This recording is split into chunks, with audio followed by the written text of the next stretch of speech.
Hi, PTPOP here, all four lobes of my brain securely tied behind my back. And today, I'm going to discuss with you angry callers, how to deal with them and why they're angry, and why they should be really careful who they mouth off to when they call into a call center. Talk to you soon. Hi, PTPOP here, and one of my viewers, Melissa, wrote to me and asked me to do a video about angry callers. And I've discussed angry callers in the past, but she's got a good point. Angry callers are one of the biggest reasons there's turnover in call centers. A lot of the representatives will get panic attacks, anxiety attacks, and they'll leave. They'll leave the company or they'll leave for the day. They'll get sick because they don't know how to deal with the angry caller. In the old days, there weren't that many call centers. And I say the old days, like, hey, I used to go to the call center uphill both ways. As the years have gone by, the general public has adapted this attitude that, hey, if I call into the young fella in the call center and be an absolute stinky sphincter to him, I'm going to get what I want. And I'm going to cuss him out and tell him his mama's a banana sucker and do all these nasty things, and I'm going to get what I want. And so the general public over the years has adapted this new philosophy that if I'm an absolute beast with somebody on the phone and I'm mean and I'm sadistic, I'm going to get what I want. And that seems to be the new customer. The 21st century customer thinks that if they scream and they yell and they shout and they insult and they demean, they're going to get what they want. And that's not true. And I tell you what, it's awful. If you're a non-call center person, you've never worked in one and you're watching this video, you're just being an idiot.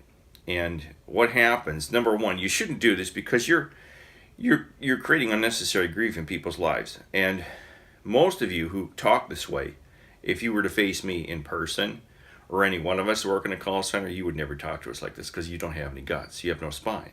You're ballless. So what you do is you grow a pair of we call it in the industry phone balls, and you get all tough and late. Hey, buddy, I told you I want a credit, and if you don't give me a credit, I'm gonna come down there with my 6-shooter and give you a new hole to breathe through in the back of your head. What I don't understand about customers, you guys, you don't have any idea who you're talking to in this call center. You have absolutely no idea. Do you know who I've sat alongside over the last 25 years in call centers?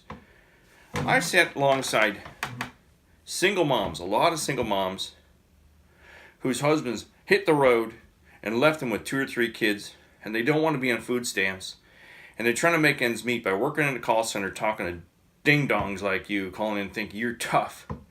You're Charles Bronson, you're Clint Eastwood, you're going to get your $35 credit because you can't afford to work. You're sitting in the gutter somewhere shooting up heroin, and you're trying to make ends meet to get your next fix, while this lady sitting next to me who's expecting a kid is trying to pay the bills. Or how about the Army vet I sat next to at Verizon Wireless who was missing half his face because he got it ripped off by shrapnel. And he was just trying to make ends meet. He's trying to get over the ghosts and the demons that are haunting him. But you're telling him, saying his mother's a banana sucker. You people have no idea what you're talking to. There's some really good people that work in the call centers. Aside from the supervisors and the HR people, they're all dirtbags. But the people on the floor that come there to work, they come there with open hearts, with honest intentions to try to do the best they can for the company that hired them and for the customers that call them on the phone. And they get reamed up the butt by you guys on the phone, and they get even reamed harder up the butt by the people that hired them because everyone lies to them up there. So get off your high horse, Mr. Customer. You're not always right. As a matter of fact, most of the people I've talked to were dumb as a box of rocks and couldn't count 10 toes. If you handed them their toes, cut them off and hand them to them. Go, hey, you got 10 toes. I got 10 toes. There's 1, 2, 3, 4. No, that's not a toe. That's a thumb. No, you're counting your fingers, sir. No, I count my toes. You're talking to some really good people on the phone that are just trying to make ends meet, and just because they don't have the attitude that you'd like to be, like you like to have your lily white ass kissed all day long because you overdrew your account trying to buy some crack down at East 9th and Superior. Oh my goodness. So get off your high horses, man. One lady I knew went into labor. She got so upset with how she was treating the phones. You don't have any right to treat anyone like that just because you overdrew your lily white account. Especially if you are calling into your bank or your investment broker or to your mortgage broker. The man or the woman that answers the phone has your social security number in front of you. They know where you live. They got your driver's license number. If you're calling into your bank, they know where you shop. They know where you work because you probably got your direct deposit going there. They know everything about you. And if you've got some psycho on the phone, they could just show up at your front doorstep and go, "Hey, buddy, how's it going today? I understand you think my mother's a banana sucker." I'd be real careful, because more realistically, what's going to happen when you get somebody on the phone that you're starting to treat like crap, they're going to hang up on you. They're allowed to hang up on you. Most places will let you disconnect the call after like so many rebuttals. We have rebuttals we're supposed to say, "Well, I understand your concerns, sir, and I understand you're angry, and I'm more than willing to work with you, but if you continue to speak like that, I'm going to disconnect the call." And all that ever does is escalate the call, and all you ever hear is, "What? What? You're going to disconnect the call? You son of a gun."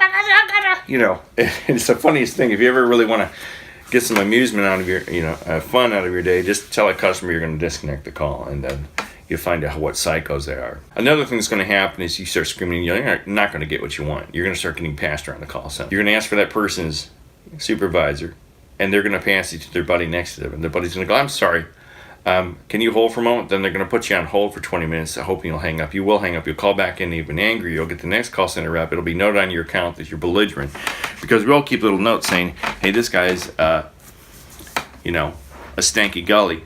This guy's a stanky gully." We put it on the notes. Be careful of this guy. We pull up the notes as you call and you're screaming like, "Oh, this guy's a stanky gully." I'm just going to put him on. "Can you hold for a moment while I review your account?" And then they put the call on hold, and then they sit there and look on their iPhone. "Oh, no. Oh, I'm sorry, I'm still looking at your account. Can you continue to hold?" So you're just going to make it worse for yourself if you're a caller. I believe the majority of the American population is crazy. This isn't a clinical study I've done. It's just, I've worked in call centers for so long, and I've talked to so many people. I've talked to people in all 50 states. And the majority of the people are not dealing with a full deck, especially people in Texas. Oh, if you ever get calls from the guy with the 10-gallon hat from Texas who thinks his sphincter is smelling like roses. Oh, God help us all talking to those people in Texas. Now, I got nothing against Texas, but there's certain of the bubbas down there in Texas with their 6-shooter and their shotgun and they got their pickup truck, and they decide to call you while they're driving down through the deserts of Texas. I'll tell you what, they talk to you like this. They say, "I tell you what, I gotta ask you a question, son. You got a supervisor? Well, you better want to get him on the phone, because I'm gonna get this credit no matter what." You understands me? Another type of real nasty and scary person you talk to on the phone that's really belligerent and mean, and I know you're going to say I'm racist for saying this, but when you get African American ladies on the phone, especially when the call starts off good, you're going to listen for African American ladies to start off real nice. They start off like, "Hi, this is PTPOP. Thanks for calling XYZ Corporation. How may I help you today?" "Hi, sugar. How are you doing today?" "Oh, I'm doing good, ma'am. How may I help you? May I have your name?" "My name is Shanakwa Taylor, and I got a question on my bill. Are you having a fine day?" Your ears should perk up right there when the black ladies are real friendly at first. When they're telling you sugar, and they're saying you're sweet, and they're hoping you're having a blessed day. Oh, my PTPOP, are you having a blessed day? I hope you're having a blessed day. Because the storm is building on the other end of the phone. They're like the fine rain that comes at the edge of a massive tornado, and they're building up. They're just sitting waiting to tear off on you. They are waiting to tear into your white ass or your black ass or whoever you happen to be on the if you're a call center rep. And you know this isn't racist if you work in a call center. Like, "Hey, sugar, I got this fee on my account, and I just don't understand why I got it." And then you're like, "Well, man, I was looking at your account. It looks like you had $60 in your account, and you went to Burger King 6 times. It's $70. So you're $10 overdrawn, and we charge a $35 overdraft fee." "Sugar, I do think I need to ask you a question. Is your supervisor available? Because I do not believe what you're saying. I would never spend that kind of money on they start screaming and yelling and telling you that the Lord's going to cast you into a fiery pit of lava. California is bad because everyone there thinks they're an intellectual. "I say, I do tell you, I've got a fee in my account, and I do believe it's wrong, and I believe you're an insolent bastard who should never be working. Not even combing a dog. And so why don't you just take this fee off me, young man? And I do believe we'll both depart from this call quickly and precisely." So you're going to run into a lot of mean people. And the thing is that you mean people, you got your phone balls. You got big phone balls.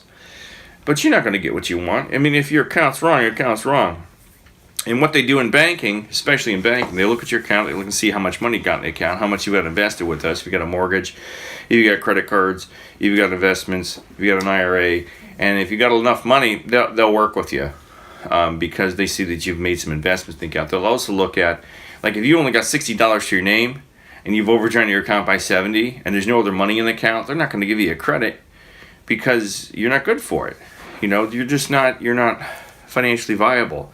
They also look into something called check systems to see how many other banks you've been kicked out of in the last 10 years. You know, they can go into the system. It's kind of like a credit bureau for banking.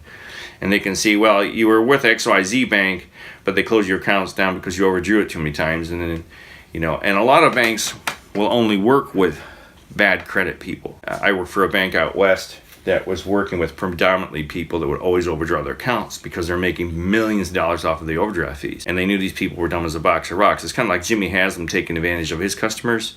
This bank took advantage of our customers by making sure that they got charged millions of dollars of fees. This bank is gone. It was bought out by somebody else. Hang in there, you customer call center reps. And Melissa, thanks for the idea for the video. I hope you're all having a good 2018. This is the second day of 2018, and hopefully it's a good year for everybody. Take care. If you like this video, give me a thumbs up. Say hi to the fan fool, will you? There's Ringo. Peace and love, Ringo. How about an autograph before you kick the bucket, dude? So thanks a lot for watching. Subscribe. Auf Wiedersehen.